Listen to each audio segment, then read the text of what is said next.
While all eyes may be on Washington, D.C. and the tight security there tomorrow, authorities in all 50 states are now taking steps tonight to make sure that their Capitol buildings are safe and secure. Our Trevor Ault is in Lansing, Michigan, where a rumored large demonstration over the weekend really didn't materialize. But, Trevor, I understand that officials will be prepared for anything tomorrow.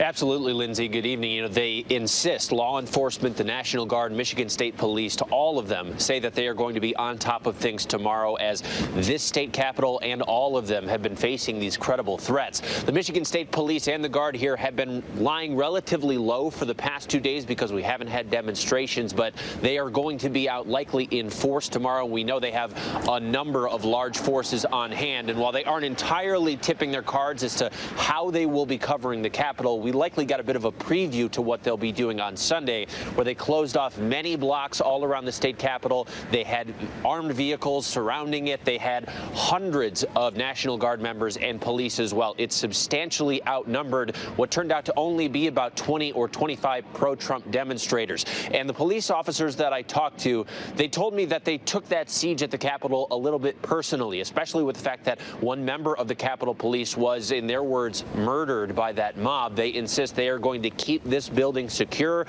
They're going to let everyone continue to demonstrate peacefully because that is their constitutional right. But they say as soon as somebody starts to break the law, to step over that line, they're going to make sure that is put to a stop, Lindsay. And you said you talked to some officers. We know you also talked to some Trump supporters who did show up to protest over the weekend. What was their message to you, and do they plan on coming back again tomorrow? I would think it's likely that they're going to be back here tomorrow, Lindsay. They are steadfast in their support of President Trump. I had talked to one guy who said he is going to keep protesting for the rest of his life if he has to.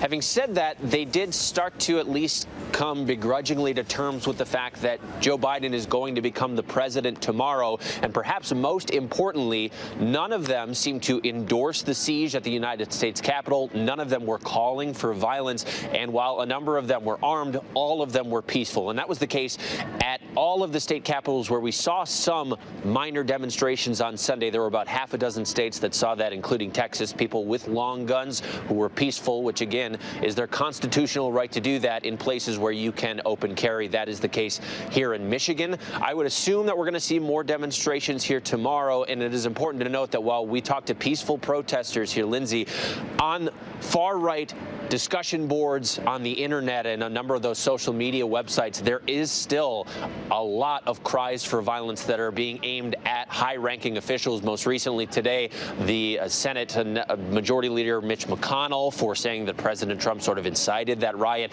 So there is plenty of reason for law enforcement to be alert, even though we saw minor crowds on Sunday, and law enforcement insists to us repeatedly that they will rise to that occasion and they will keep all of these state capitals safe. Great reporting out of there, Trevor, and stay safe. Thanks so much. Hi, everyone. George Stephanopoulos here. Thanks for checking out the ABC News YouTube channel. If you'd like to get more videos, show highlights, and watch live event coverage, click on the right over here to subscribe to our channel. And don't forget to download the ABC News app for breaking news alerts. Thanks for watching.